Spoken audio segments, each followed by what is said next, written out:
Por ejemplo, hablamos mucho del factor de seguridad, ¿no?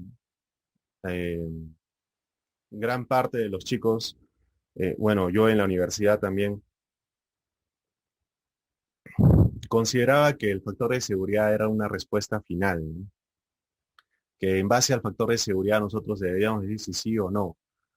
El factor de seguridad en líneas generales toma en consideración la condición actual, es decir, post-excavación, versus la condición preliminar, que era in situ.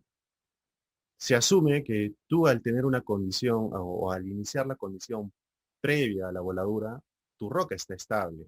Es por eso que se le da un valor de uno a más. Y cuando tú haces la excavación, este valor debe ser incluso superior para que sea mayor a uno, ¿no? Es por eso que se hace estos análisis. En el caso del FACE, es el factor de resistencia. Habla y ahí evalúa la resistencia del material y cómo se comportaría. No es factor de seguridad, ¿no? Es el factor de resistencia, pero tiene el mismo concepto que el factor de seguridad, que nosotros lo vamos a ver en libros de seguridad. Entonces, por ejemplo, acá en el lado derecho, ¿no? Eh, Estamos viendo acá un análisis de talaros largos. Como están viendo, es un ángulo bien echado. Este, y estamos considerando incluso estamos considerando que en el corte, en el piso, en el primer piso, se hicieron el tema de cut and fill, ¿no? Del breasting. Y bueno, ahora se ha tratado de modificar. Si observan ahí, el factor de seguridad no alcanza, principalmente hacia la caja piso, pero sí en la caja techo alcanza el 0,95. Como le digo, es muy relativo. Ahí falta determinar muchos más valores, es decir, hay que ver el desplazamiento, hay que ver los esfuerzos, hay que ver si es que hubiese alguna discontinuidad principal que pueda generarte una mayor inestabilidad. Entonces, son más factores que solamente el factor de seguridad, pero solamente les quería indicar esto como un ejemplo, ¿no? De la importancia también que tiene este factor de seguridad. Ah, y acá recalcar, ¿no? Recalcar el tema de lo que hablábamos. ¿Cuánto es lo mínimo que yo necesito para una labor temporal?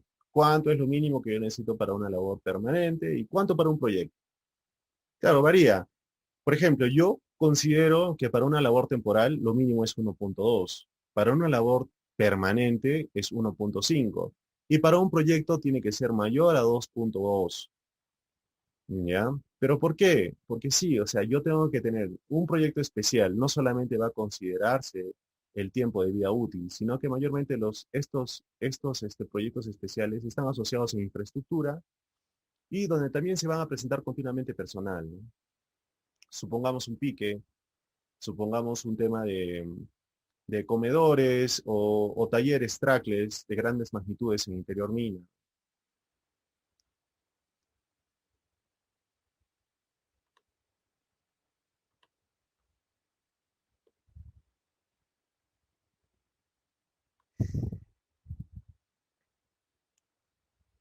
Este tema de los parámetros de pruebas de laboratorio es muy importante.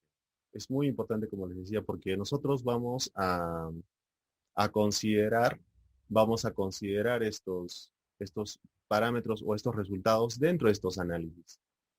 No es lo mismo realizar una o determinar la resistencia de un macizo con el martillo Smith o el esclerómetro que llevarlo a, que llevarlo a un laboratorio. Va a haber una diferencia. ¿Por qué? Porque el martillo Smith o esclerómetro va a tener un margen de error mayor, incluso la parte humana, ¿no? Si realmente lo he hecho correcto o no.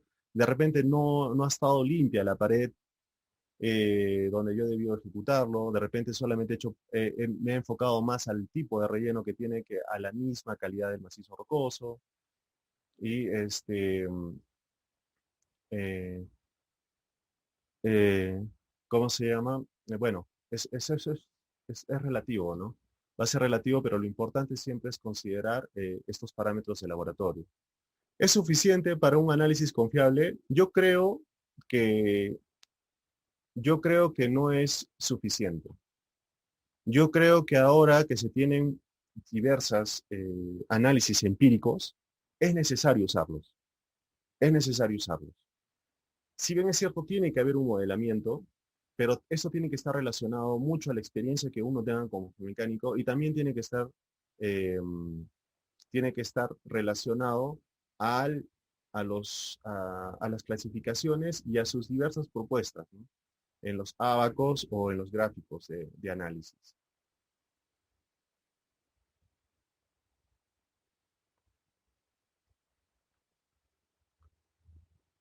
Bueno, acá vamos a hablar un poco.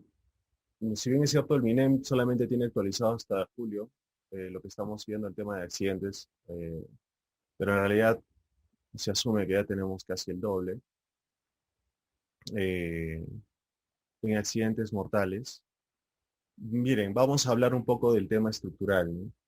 Acá tenemos una foto en la parte izquierda superior donde habla del contacto HW. ¿Qué es HW? Es el Hanky Wall, ¿no? La caja techo. Es por eso que muchos de los análisis se enfocan en la caja techo, inclusive en el cut and fill, ¿no? En el corte y relleno. ¿Qué se ha generado? Se ha generado una cuña, ¿no? Se observa el plano de falla hacia la caja techo, el contacto, y muchas veces nosotros no podemos lograr observar las discontinuidades o la proyección, no podemos asumir una proyección, solamente podemos mapear lo que podemos observar. Si se dan cuenta acá, en esta falla, en la falla subhorizontal, ¿no? La que ha generado la cuña, es donde se ha, por un tema de que ésta ha presentado una rugosidad lisa, ha generado que se desprenda, ¿no? Haya caído encima del scoop, ¿no? Y bueno, uno de los puntos importantes es que a pesar de tener los cables Bolting, miren, dentro de estos cables Bolting es que se ha generado, ¿ok? Entonces, la geomecánica, si bien es cierto, trata de cada vez ser más, tener estudios más a detalle. Es complicado inclusive determinar o generar una recomendación o una indicación geomecánica, dado que nosotros tenemos muchas restricciones y también muchos limitantes, ¿no? ¿Qué se hubiese podido hacer en este caso? Probablemente esta falla o este plano de falla de 15 grados se ha debido proyectar en otra labor y se ha debido realizar una proyección. Pero ¿cómo saber si es persistente, no es persistente? ¿Cuánto persiste? Debemos asumir, como les digo, la parte más crítica. Si nosotros ya tenemos un análisis donde la falla, esta falla ya es continua, se presenta continuamente en los avances, se debió asumir, ¿no?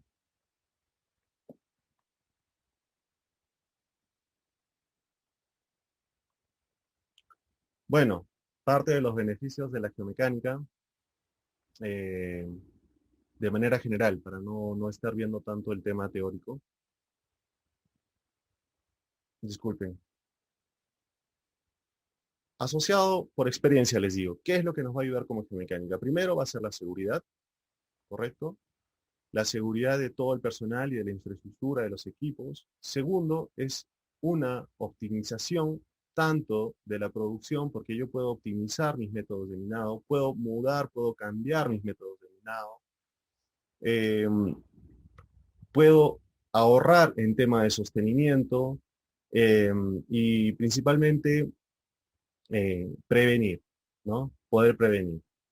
Vamos a hacer una práctica muy interesante el día de hoy, donde vamos a considerar por lo menos unos 300 o 350 discontinuidades a lo largo de todo un bloque, ¿correcto?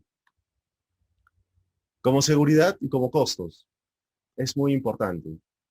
Seguridad, ya les he explicado, ¿no? Incluso tenemos una fiscalización. ¿Por qué? Porque nos enfocamos al punto más crítico de la minería peruana y la minería subterránea.